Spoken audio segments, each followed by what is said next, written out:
Assalamualaikum warahmatullahi wabarakatuh. Perkenalkan, nama saya Eka Agustina, calon guru penggerak angkatan 11. TK Pertiwi Totokaton, Kecamatan Punggur, Kabupaten Lampung Tengah. Aksi nyata, diseminasi pemahaman, perubahan budaya positif. Salam guru penggerak. Berikut adalah aksi nyata bersama kepala sekolah dan rekan sejawat mengenai pemahaman budaya positif di TK Pertiwi Totokaton. Assalamualaikum warahmatullahi wabarakatuh. Waalaikumsalam warahmatullahi wabarakatuh. Yang terhormat kepada Ibu Kepala TK Pertiwi Totokaton atau yang mewakili, dan yang saya hormati Ibu Guru TK Pertiwi Totokaton. Alhamdulillahirabbil alamin, kita panjatkan syukur kehadirat Allah Subhanahu wa taala di mana pada hari ini kita masih diberikan kesehatan sehingga kita dapat berkumpul di sini untuk mengikuti kegiatan diseminasi penyebaran pemahaman budaya positif CGP Angkatan 11 disusun oleh Eka Agustina. Salawat serta salam mari kita sanjungkan kepada Nabi Muhammad SAW yang kita nantikan syafaatnya di yaumil kiamah dengan doa Allahumma amin. Amin.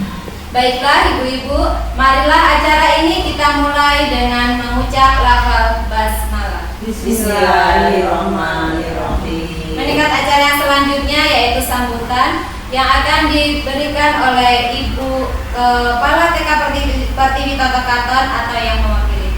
Kepada beliau dipersilahkan.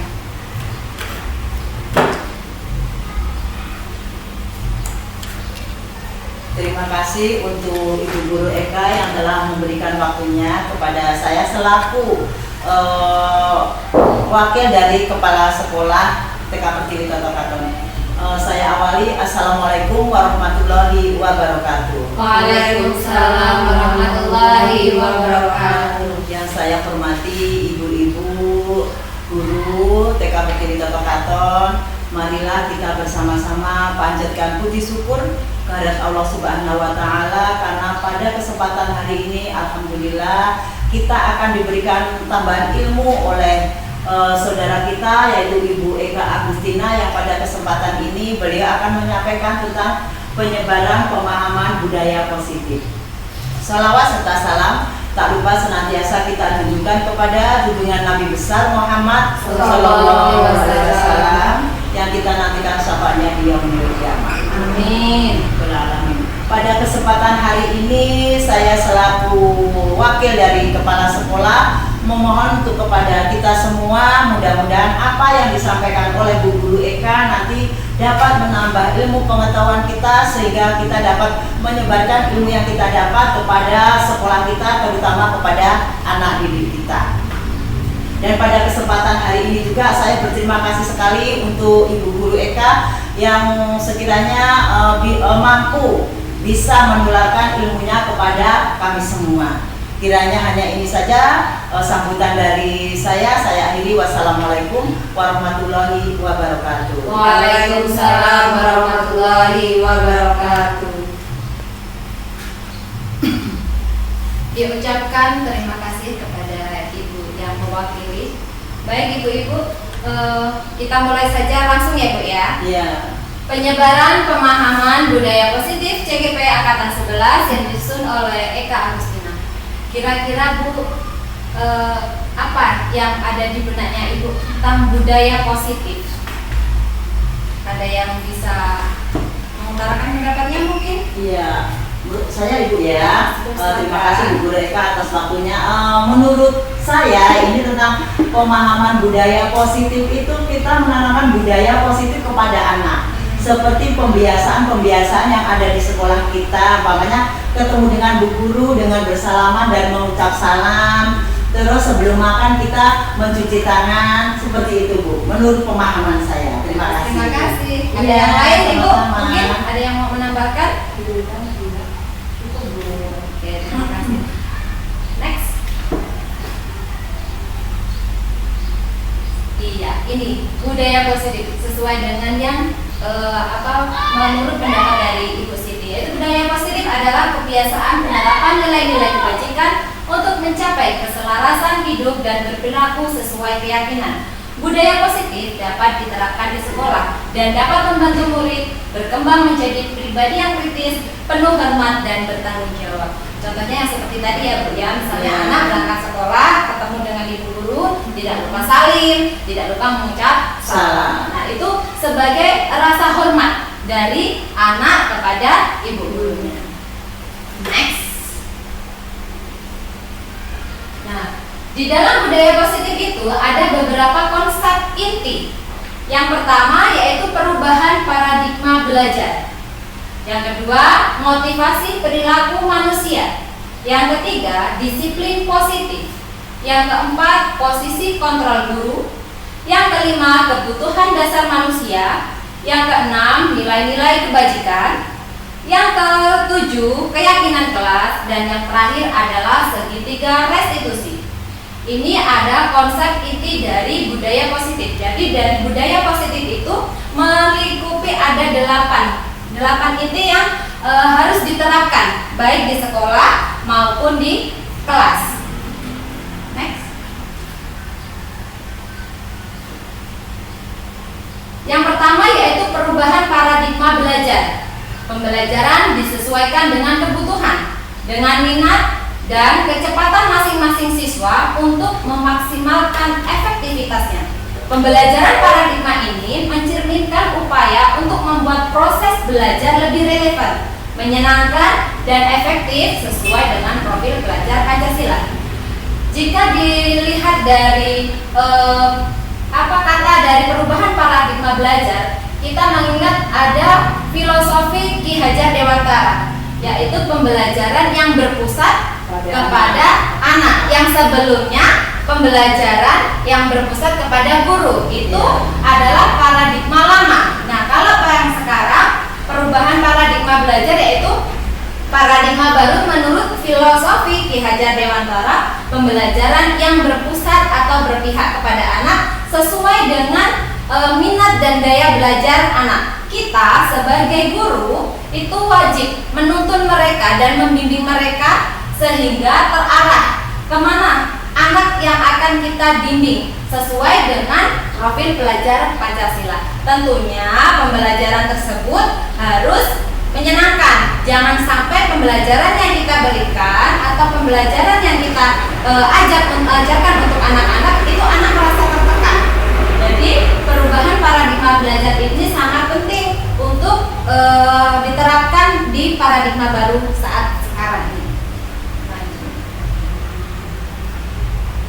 Nah, dari situ ada yang dinamakan dari perubahan dari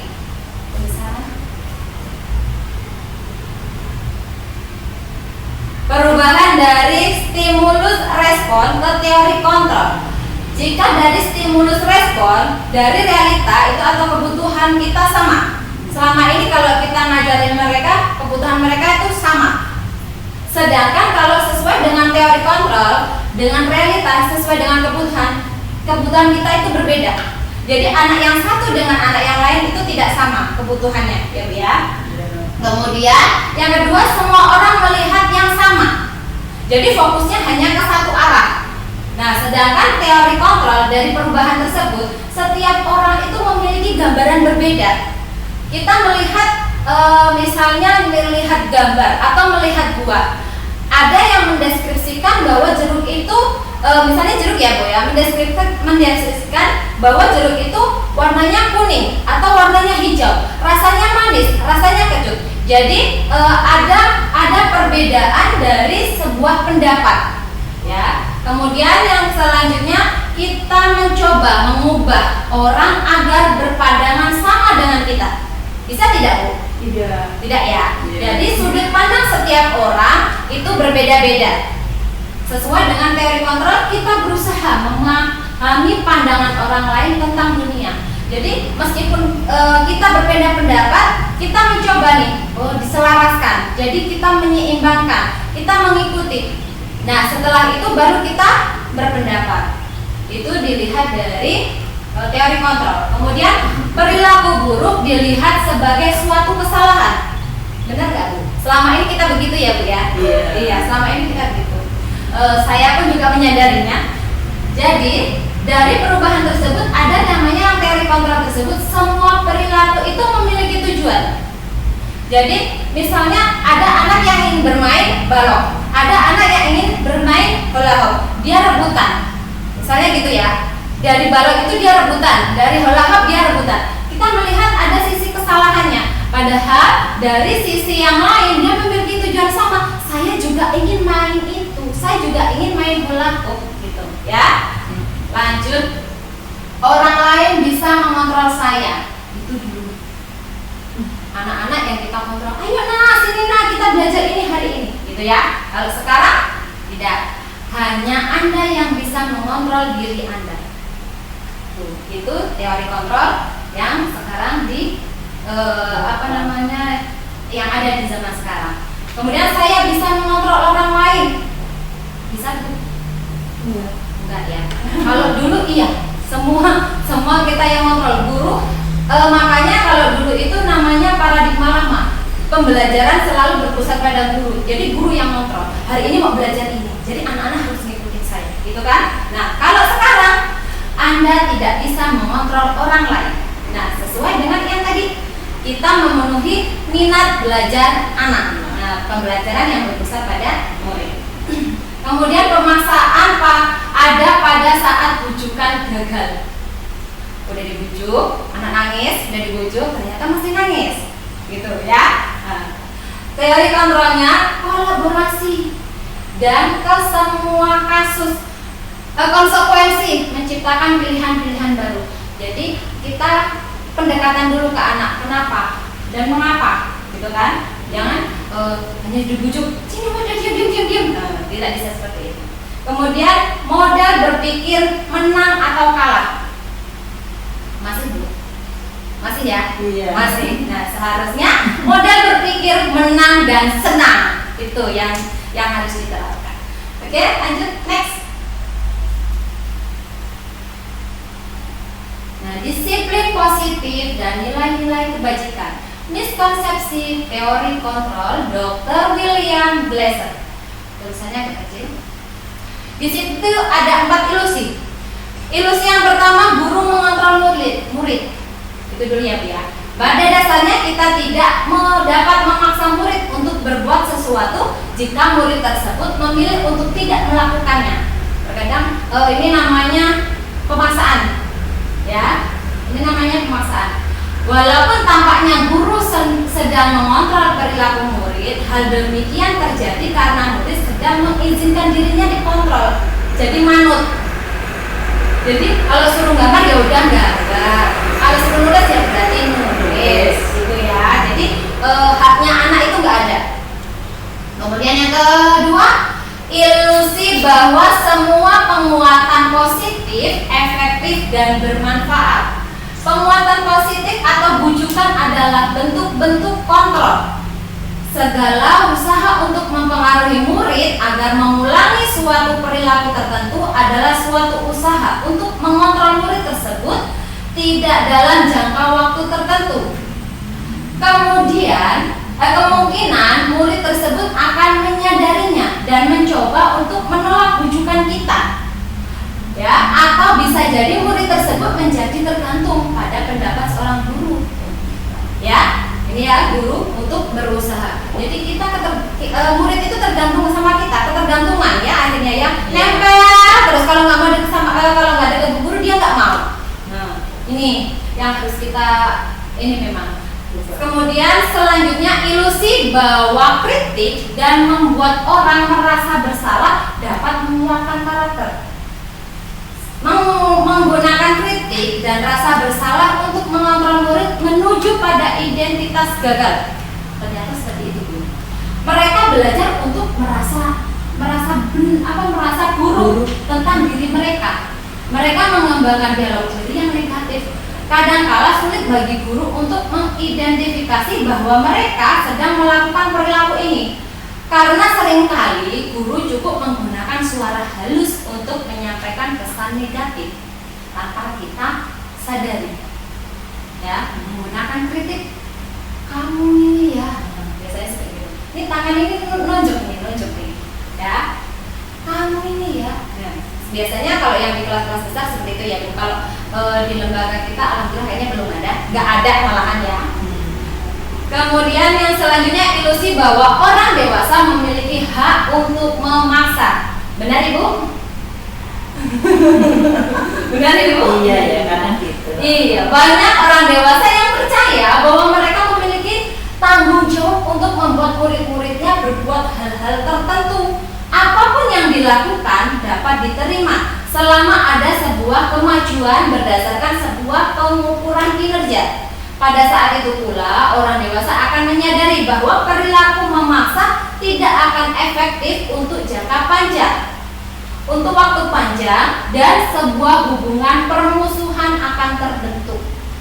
Nih, kadang kita yang sifat-sifat memaksa kita ini yang masih ada ya Bu ya. Saya pun menyadari hal demikian. Kalau anak nggak mau, udah kamu sini aja nak, udah kamu duduk sini aja. Itu ya? Iya benar. Betul ya Bu ya? Oke, next lanjut. Yang selanjutnya, nih Bu, disiplin positif dan nilai-nilai kebajikan. Nilai-nilai kebajikan universal. Itu ada beberapa poin nilai-nilai kebajikan. Kalau universal itu berarti dimanapun ada, ya Bu ya. Tidak hanya di sekolah kita atau di negara kita. Kalau universal itu berarti luas jangkauannya.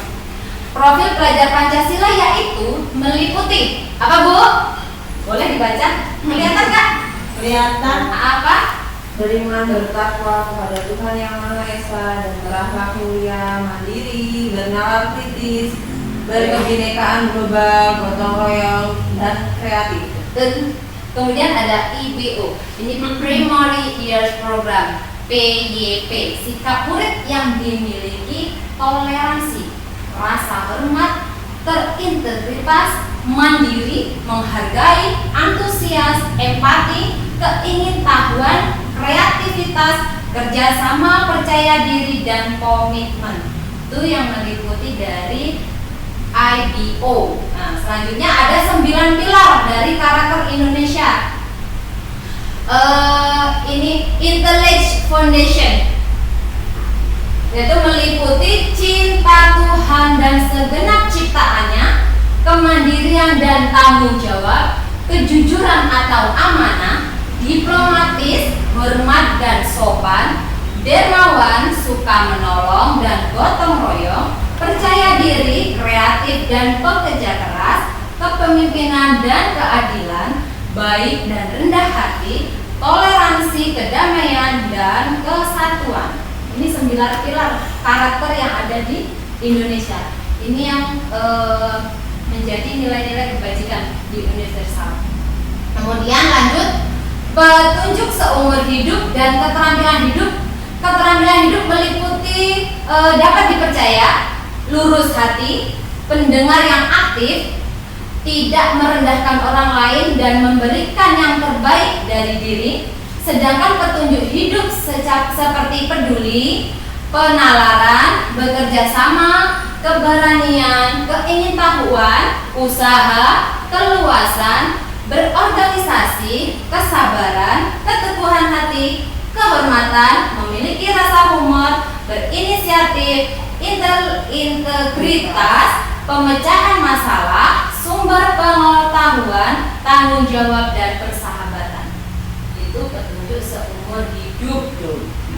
Kemudian yang terakhir ada bahasa Inggrisnya, The Seven Essential Virtues, Building Moral Intelligence, meliputi empati, suara hati, kontrol diri, rasa hormat, kebaikan, toleransi dan keadilan. Ini yang merupakan nilai-nilai kebajikan universal. Jadi kelas 4. Next. Disiplin positif yang selanjutnya yaitu ini bawahnya tadi ya Bu ya. Ya. Ada The Virtues Project, yaitu proyek nilai-nilai kebajikan. Ini dari rasa peduli itu, ini ada beberapa nih. Ini ada apa itu ya?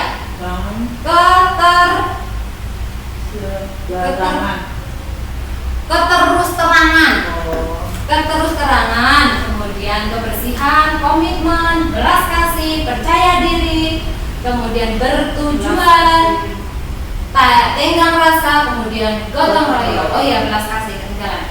Kemudian ada yang rajin, keberanian, kesantunan, kreatif, semangat, kedermawan, kejujuran, dermawan, harga diri, dan rendah hati. Kemudian ada integritas, kebahagiaan, keadilan, baik hati, kesetiaan, berprinsip, bersahaja, keteraturan, kedamaian, dan keteguhan hati. Kemudian yang terakhir rasa hormat, yaitu memiliki tanggung jawab, pengabdian, bijaksana, bersyukur, toleransi, percaya, lurus hati, ketegasan, kemudian pengertian. Next. Turunin dikit. Kemudian kita masuk di teori motivasi, yaitu ada hukuman dan penghargaan serta restitusi. Menurut Diana Gossen, dalam bukunya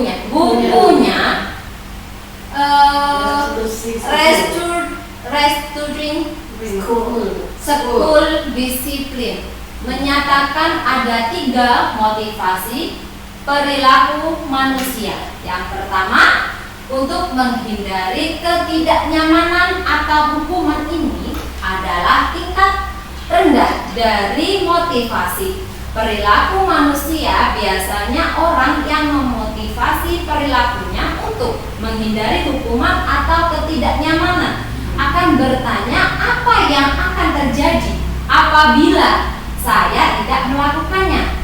Sebenarnya mereka sedang menghindari permasalahan yang mungkin muncul dan berpengaruh pada mereka secara fisik, psikologis maupun tidak terpenuhinya kebutuhan mereka bila mereka tidak melakukan tindakan tersebut. Kalau melihat dari yang namanya hukuman, apa yang terlintas? Supaya anak itu jerah, maka dikasih yang terlintas loh ya. Ya. Dikasih hukuman kan supaya anak itu, oh kalau aku seperti ini nanti kan aku dapat hukuman, besok tidak melakukan lagi gitu. Bagus. Lanjut, ada yang lain kok?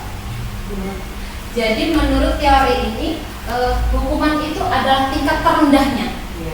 Tingkat terendahnya dari yang lainnya. Jadi sebagai guru, di posisi mana kita menempatkan diri kita untuk mengarahkan murid kita mau jadi yang seperti apa gitu ya. Jadi hukuman ini adalah sebenarnya kalau untuk di kelas bawah sepertinya belum menjurus yang sampai untuk kelas tinggi ya Bu ya. Kalau kalau yang kelas atas itu biasanya misalnya nggak mengerjakan PR, kamu keliling lapangan, biasanya seperti itu ya. Itu hukuman yang seperti itu. Kemudian untuk yang kedua, untuk mendapatkan imbalan atau penghargaan dari orang lain. Suatu tingkat di atas motivasi yang pertama. Di sini orang berperilaku untuk mendapatkan imbalan atau penghargaan dari orang lain. Orang dengan motivasi ini akan bertanya, apa yang akan saya dapatkan apabila saya melakukannya? Mereka melakukan sebuah tindakan untuk mendapatkan pujian dari orang lain yang menurut mereka penting dan mereka letakkan dalam dunia berkualitas. Mereka tidak juga melakukan sesuatu untuk mendapatkan hadiah, pengakuan atau imbalan. Nah, ini makanya kalau kita mau memberikan rewards, mungkin kalau hanya sebuah pujian mungkin masih bisa ditolerir ya Bu ya. Tapi kalau sudah berbentuk barang, takutnya nanti berkelanjutan. Nanti takutnya berkelanjutan. Aku kemarin bantuin Bu Guru, aku dapat hadiah. Nah, jadi kan dia berpikirnya gini, besok aku mau bantuin lagi lah, aku nanti dapat hadiah lagi pasti dikasih. Kan kan gitu. Iya. Nah, mungkin kalau sebuah pujian, oh hebatnya hari ini pintar sekali bantuin Bu Guru, mungkin ada rasa senang di hatinya, terus tumbuhlah rasa ikhlas dia membantu Ibu Guru. Kemudian yang ketiga, untuk menjadi orang yang mereka inginkan dan menghargai diri sendiri dengan nilai-nilai yang mereka percaya.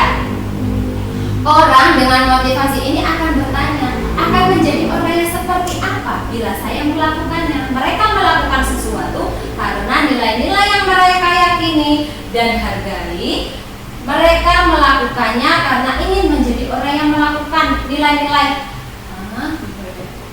Ulang ya, mereka yang yakini adalah motivasi yang akan membuat seseorang memiliki disiplin positif. Karena motivasi berperilakunya bersifat internal, bukan eksternal. Yang saya jelaskan tadi. Jadi kalau misalnya dapat pujiannya, dia mendapatkan sebuah pujian secara ini tadi, oh bagusnya, pintar sekali, dari hatinya dia, berarti kan dari dalamnya dia, internalnya dia, bukan karena sesuatu ingin mendapat imbalan. Nah, itu dimulai dari dirinya. Dia akan menjadi yang seperti itu. Ini tingkatan yang lebih tinggi daripada yang hukuman. Next.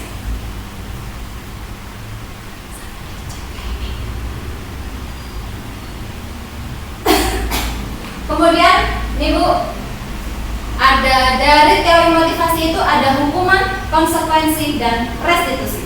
Seperti tadi, hukuman merupakan tindakan atau respon yang diberikan kepada seseorang sebagai sanksi atau pelanggaran yang telah dilakukannya. Contohnya, kalau misalnya anak besar, kelas besar ya, tidak mengerjakan PR misalnya, atau dia terlambat datang ke sekolah, pasti kan dapatkan hukuman. Kamu tidak mengerjakan PR, lari keliling lapangan. Kamu terlambat di depan kelas, pojok. Bisa kita alihkan, orang tidak mengerjakan kok keliling lapangan, bisa diganti. Jadi digantinya misalnya penambahan, dia mengerjakan. Nah, dia mengerjakan, jadi waktu dia istirahat dikurangi karena dia itu tadi untuk mengerjakan itu tadi. Kalau misalnya terlambat juga gitu. Biasanya temannya sudah mengerjakan tugas nih, dia kok temannya udah belajar, udah mengerjakan tugas, dia baru datang. Nah, waktunya dia untuk istirahat kita potong untuk dia mengerjakan dan menyelesaikan tugas. Itu seperti itu. Kemudian konsekuensi merupakan efek dari tindakan yang sama-sama tahu akibatnya yang dilakukan jika tidak mengikuti peraturan. Kalau konsekuensi itu contohnya Bu, dia ambil hukuman juga ya, dia kan ya. Dia larinya sama ke hukuman, tapi dia lebih ke konsekuensi. Saya tahu nih kalau terlambat nanti saya begini. Nah, itu melanggar peraturan gitu. Iya, dan kalau konsekuensi seperti itu. Kemudian lari ke restitusi merupakan memperbaiki kesalahan yang telah dilakukan dan juga dapat diartikan sebagai penyelesaian masalah dalam jangka waktu panjang. Ini restitusinya dari hukuman tadi. Larinya ke konsekuensi, dia tahu nih kalau misalnya saya terlambat, saya tidak mengerjakan tugas, apa? Satu, gak dapat nilai, ya kan? Yang kedua, ketinggalan sama teman-temannya. Nah, tuh, dia tahu. Nah, menyelesaikan masalahnya di restitusinya itu tadi. Next.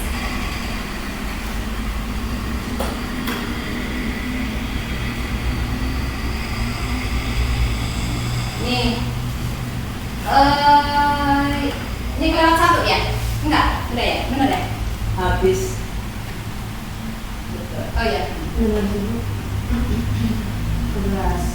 Oke, 11.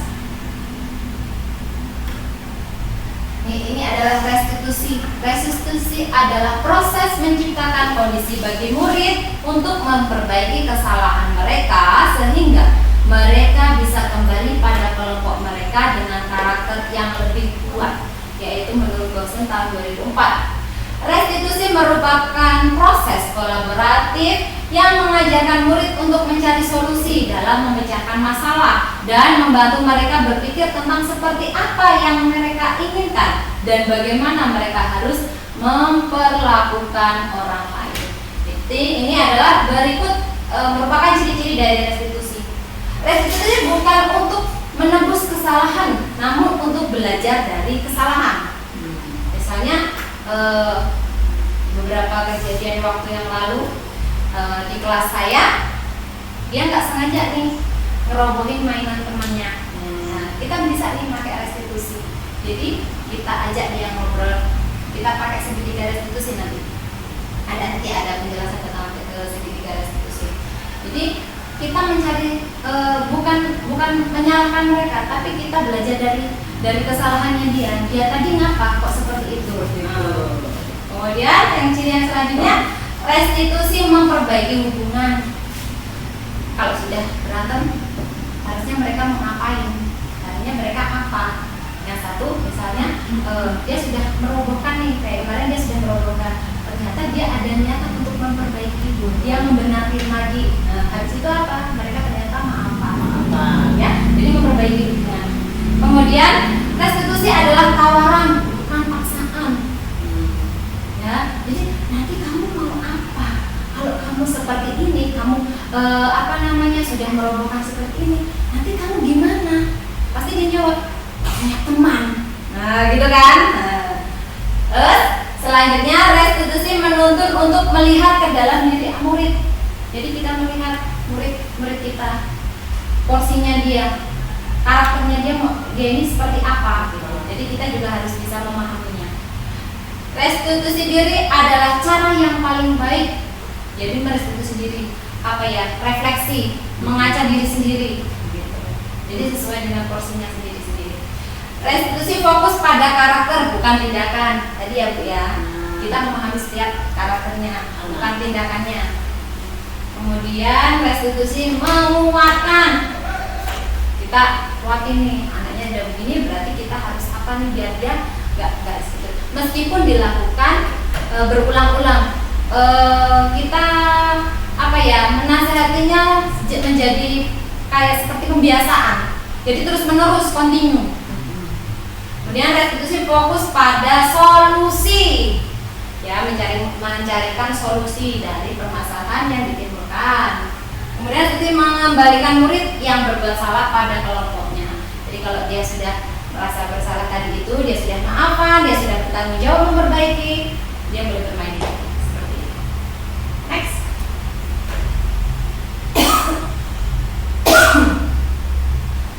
Yaitu yang selanjutnya, ini kebutuhan dasar manusia. Kebutuhan dasar manusia merujuk pada kebutuhan-kebutuhan fundamental yang harus dipenuhi agar seseorang dapat bertahan hidup, berkembang dan menjalani kehidupan yang sehat serta memuaskan. Kebutuhan-kebutuhan ini seringkali dikategorikan dalam berbagai kerangka kerja. Tetapi salah satu teori yang paling dikenal adalah teori kebutuhan Abraham Maslow yang menyusun kebutuhan manusia dalam bentuk piramida hierarkis. Ya. Next. 5 kebutuhan dasar manusia.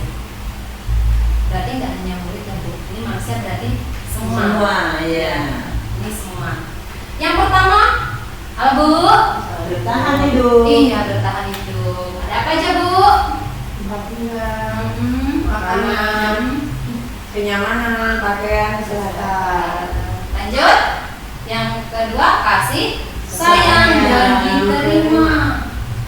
Rasa diterima, dipedulikan, berbagi, kerjasama menjadi bagian dari kelompok. Kemudian ada penguasaan, harga diri, keinginan untuk dianggap memimpin, berprestasi, diakui. Ini kalau sudah namanya yang penguasaan ini, dia pengen menonjolkan dirinya sendiri.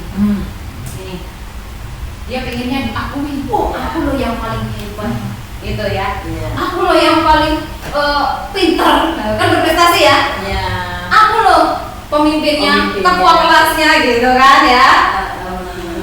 Terus iya, ada kan anak-anak juga kan ada yang seperti itu. Iya, nih seperti ini. Misalnya nih, bertahan hidup, makan.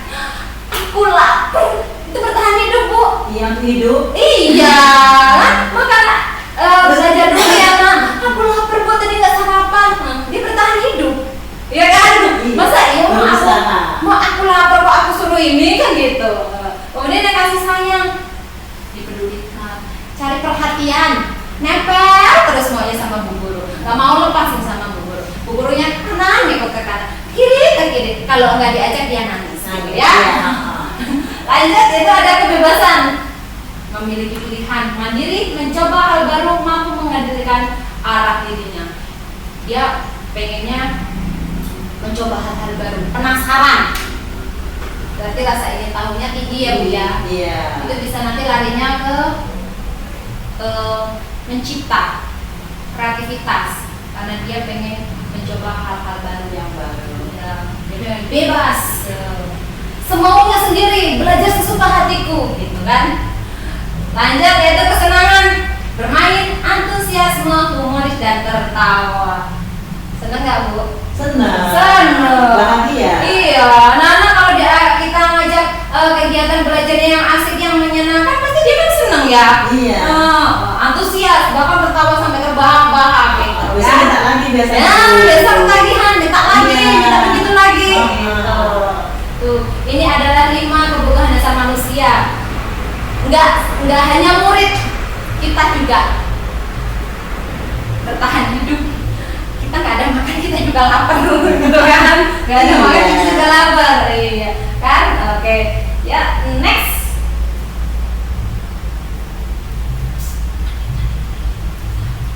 Kenapa ini? Iya, Oh, ini slide kosong ya? Iya, itu nggak ada kan? Ya sebenarnya kalau nggak. Tapi kayaknya ada loh ini. Itu tadi. Harusnya ada. Coba 13. Uh-uh. Oh, memang gitu kok Bu. Itu kok kosong ya. Coba yang 14 diklik, ada ini, dia itu coba itunya, Itu apa ininya, ininya dibuang putihnya. Nah, coba cari yang gambar kotak sampah tuh atas, yang tadi ini diklik dulu. Oke. Geser ke sini dulu kalau enggak, minta tolong.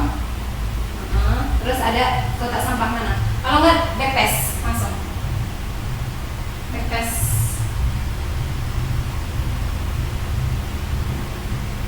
Oke, kelihatan ya Bu. Iya. Ini ada, kalau tadi 5 kebutuhan dasar manusia. Manusia. Kalau ini 5 posisi kontrol. Itu ada penghukum. Siapa yang sering jadi penghukum? Ada yang sering jadi penghukum?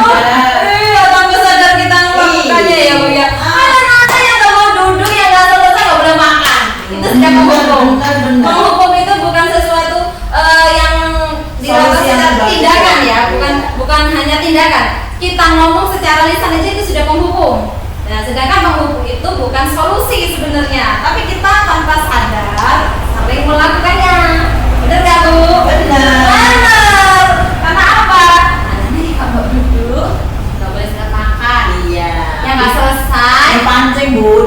Dipancing ya. Iya. Larinya ke tadi. Dia larinya ke apa namanya? Konsekuensi atau penghukum. Penghukum. Iya, itu tadi ya.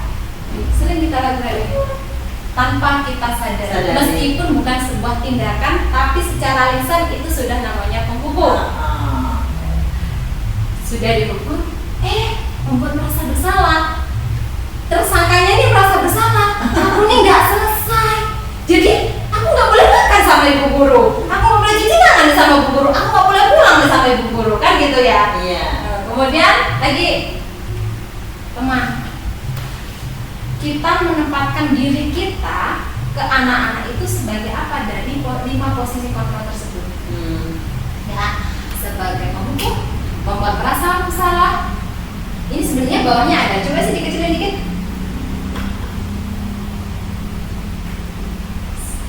Lagi. Nah, nih. Kita sebagai penghukum, pembuat merasa bersalah, teman, pemantau, ataukah sebagai manajer. Ya, kita yang menempatkan posisi kita ada 5. Kalau penghukum, selama ini kita di posisi mana Bu? Ya kadang-kadang bisa teman, Sama kadang-kadang pemantau, kadang penghukum, tergantung dari kondisi kelas anak-anak itu tadi. Tergantung dari kondisi Iya, anak-anak ya. benar. Benar, iya. Ah, ah. Lanjut kita kita tadi sebagai teman bisa, Iya. sebagai pemantau bisa, sebagai manajer kita memfasilitasi mereka. Jadi kita hanya nah gitu kan. Iya. Cuma kita sebagai manajer memfasilitasi kebutuhan dari setiap anak. Anak. Next. Tariknya ke sini. Iya, ini dia kasusnya Bu. Ini adalah contoh penerapan 5 posisi kontrol. Apa kasusnya? Ketika anak tidak membereskan mainan ke keranjang main, apa yang kita lakukan? Kalau anak-anak tidak membereskan mainan ke tempat keranjang main, anak-anak tidak boleh makan. Benar ya? Iya, benar. Karena anak itu paling senang makan Bu biasanya. Iya. Apalagi udah jam-jam makan. Tapi cara kita yang untuk menyampaikannya, posisi kita sebagai penghukum. Tanpa kita sadari, ternyata begitu ya. Harusnya gimana ya Bu? Ya sebenarnya niat kita bukan penghukum sih tadi ya, untuk memancing anak Sebenarnya. mandiri dengan cara seperti tidak boleh makan gitu.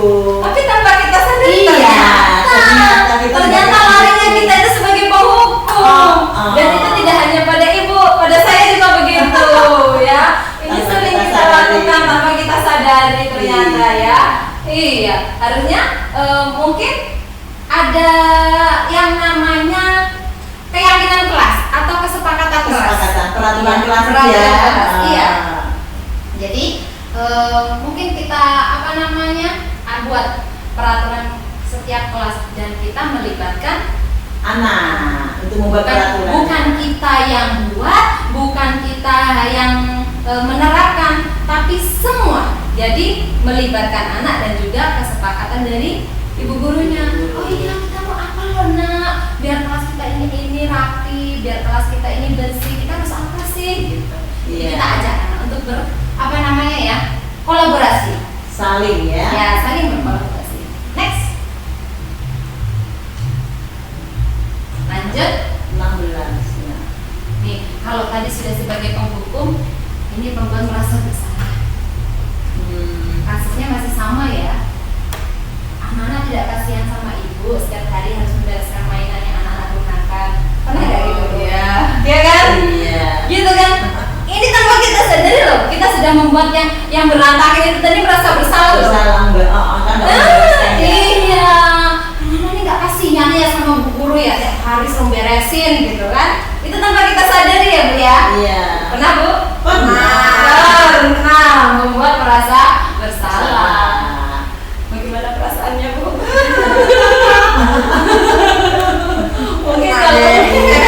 mungkin kalau kita menggunakan peraturan kelas atau kita membuat kesepakatan kelas, mungkin kita tidak akan menjadi penghukum Iya. atau membuat merasa bersalah ya Bu. Karena kan itu semua dibuat bareng-bareng sama anak ya. Jadi, kelas. iya, jadi menjadi tanggung jawab kita Kita bersama. gitu. Iya. Next. Nih, sebagai teman, kalian ini ya sudah kita bereskan bersama. Lain kali dibereskannya bersama-sama ya. Gitu. Oh iya. Nih, ini kita sebagai teman. Ih, kamu ini, Bu, kita beresin. Kalau sambil ketawa, mereka ini senang loh, Bu. Iya. Ya kan? Kalau kita ngomongnya sambil marah, ayo beresin, ini, ayo ini diberesin. Oh, anak-anak takut.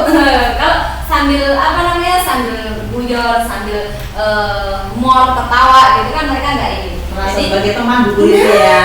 kita ini harus bisa menjadi temannya anak-anak. Anak-anak. Kalau anak-anaknya nangis itu ikutan nangis gimana ya Bu? Aduh. Jangan ya, Ya. jangan. Iya. Next. Ini yang sebagai pemantau. Kasusnya masih sama, tapi yang sebagai pemantau. Anak-anak tidak membereskan mainan, kalau nanti keinjak kaki kan sakit. Ya sudah, segera dibereskan ya. Kita mau nih. Nah, biar mereka yang melakukan, mereka ya. yang membereskan. Itu posisi kita sebagai pemantau. Next. Ini sebagai manajer. Apa Bu? Apakah anak-anak tahu Pemimpin. ini salah atau benar? Lalu apa yang akan dilakukan?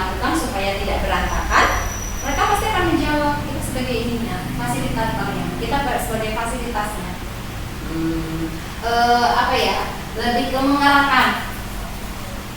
Ini benar apa salah nih kalau berantakan? Berantakan. Nah, lalu biar nggak berantakan harus apa? Gitu kan? Berarti mereka membereskan. Kita sebagai manajer. Dari 5 posisi kontrol itu kita bisa menempatkan kita itu yang seperti apa bersama anak-anak. Next. Nih, keyakinan kelas. Ini adalah keyakinan kelas, istilah yang digunakan dalam konteks pendidikan untuk menggambarkan sistem kepercayaan atau asumsi yang dimiliki oleh guru dan siswa mengenai kemampuan, potensi, dan peran mereka di dalam kelas. Ini mencakup berbagai pandangan dan sikap yang mempengaruhi dinamika belajar dan mengajar di dalam kelas. Keyakinan kelas dan peraturan kelas itu sedikit berbeda. Kalau peraturan kelas kita terapkannya begini, misalnya jangan buang sampah sembarangan. Dia sudah membuang di keranjang sampah, sudah diterapkan, tapi lebih diyakinkan lagi, gitu Bu. Mengubah kalimatnya menjadi kalimat yang positif. Jadi kalau di situ kesempatan kelas jangan membuang sampah sembarangan, lebih diyakinkannya ke kalimat positifnya, buanglah sampah pada tempatnya. Gitu. Jadi konteksnya larinya ke sana. Lebih ke menjadi menggunakan kalimat-kalimat positif. Pasti. Next.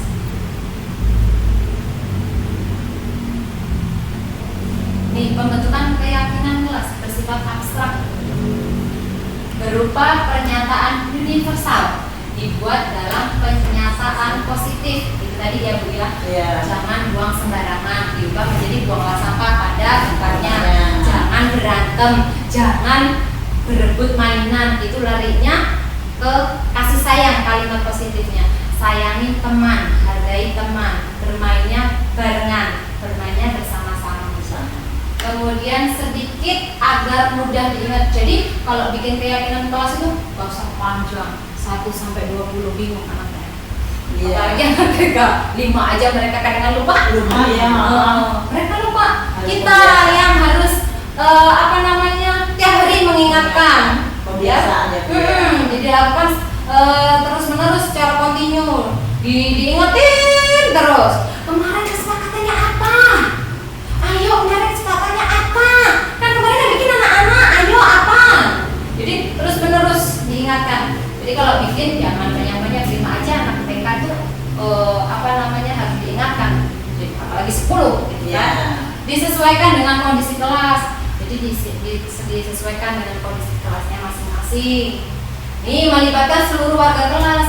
Kolaborasi tadi antara guru dan juga murid. Iya. Next. Segitiga restitusi. Ini sebenarnya ini berkesinambungan dari yang kita awal tadi sampai sini. Nih, suatu proses yang terjadi antara guru dan murid untuk dapat menyelesaikan masalah yang dihadapi murid agar dapat menumbuhkan rasa tanggung jawab. Ini yang namanya segitiga restitusi.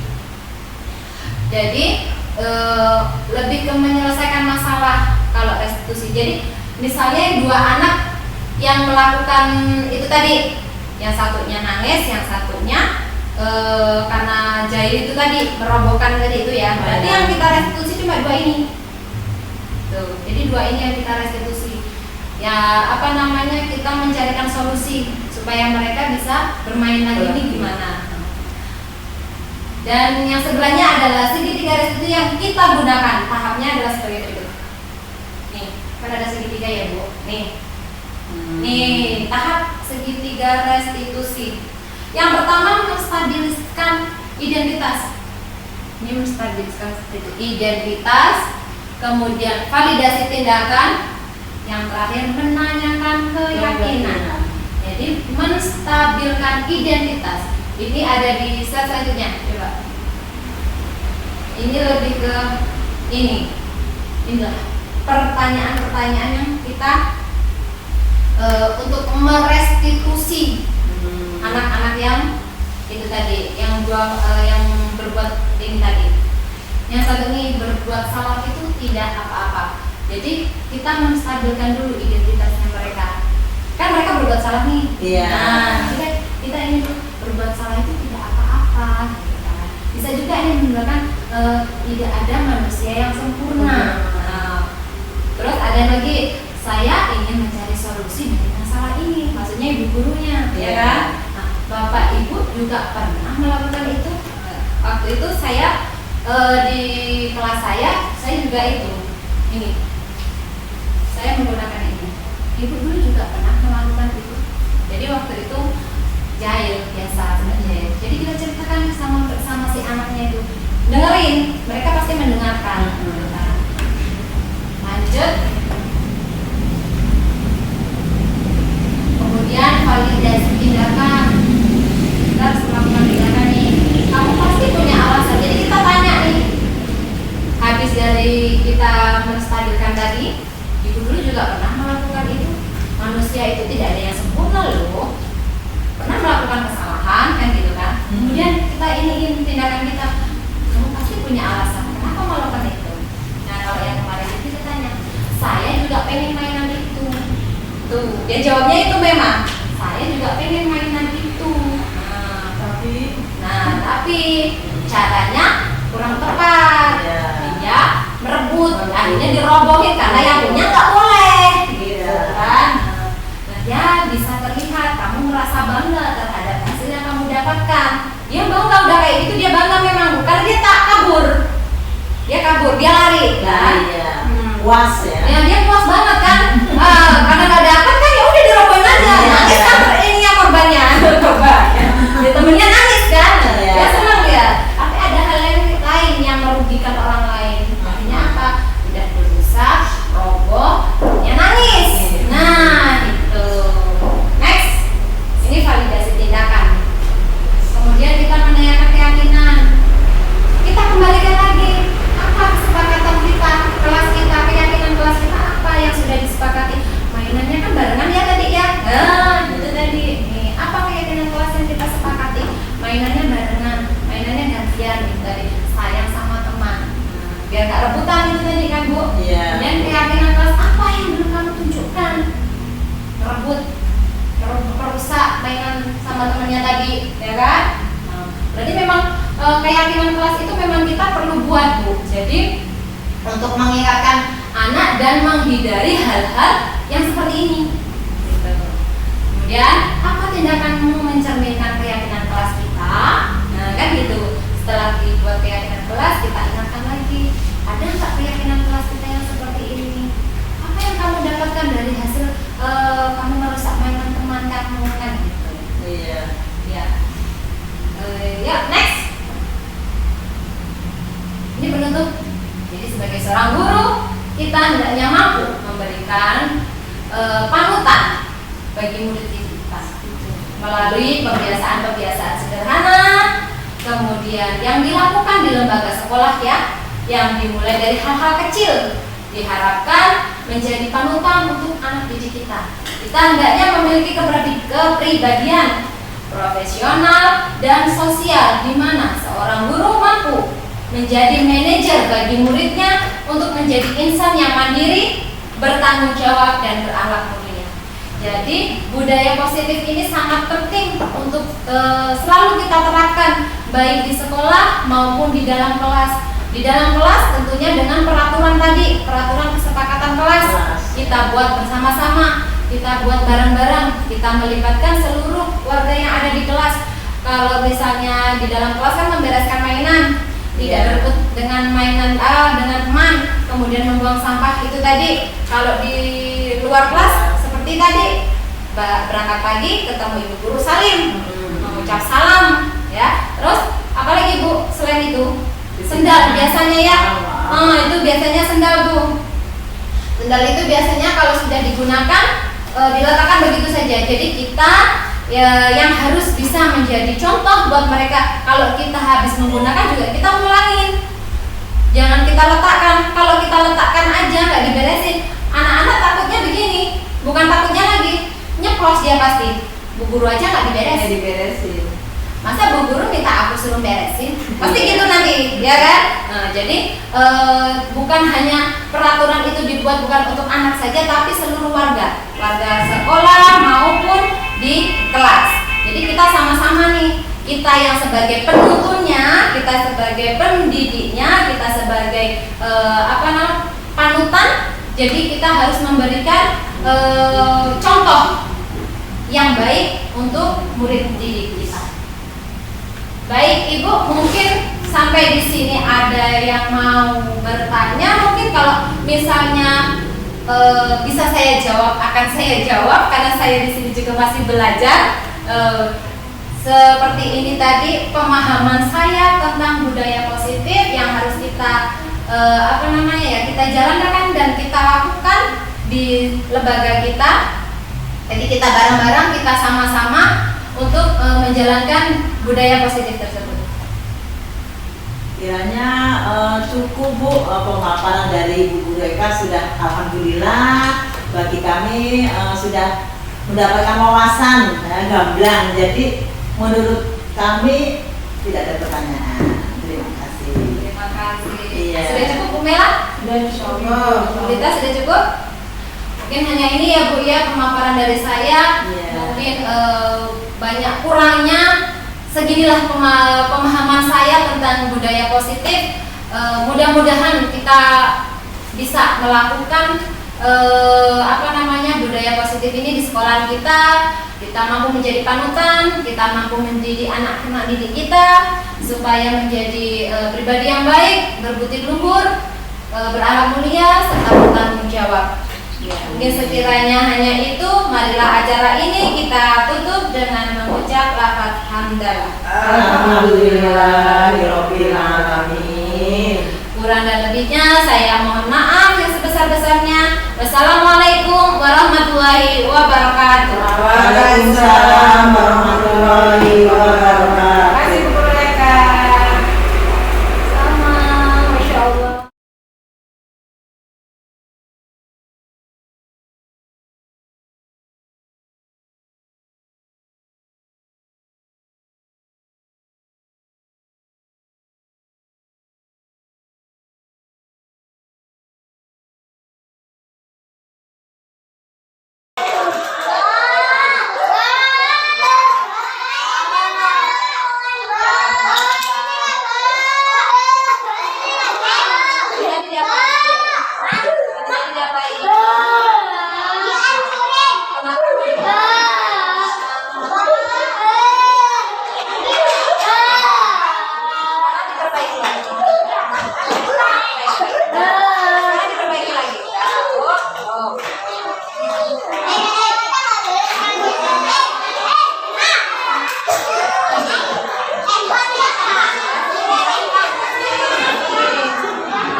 Demikianlah pemaparan aksi nyata mengenai budaya positif bersama kepala sekolah dan juga rekan guru di TK Pertiwi Toto Katon. Salam dan bahagia guru penggerak, bergerak, tergerak, dan menggerakkan. Terima kasih. Wassalamualaikum warahmatullahi wabarakatuh. Terima kasih. Wassalamualaikum warahmatullahi wabarakatuh. Terima kasih. Wassalamualaikum warahmatullahi wabarakatuh. Terima kasih. Wassalamualaikum warahmatullahi wabarakatuh.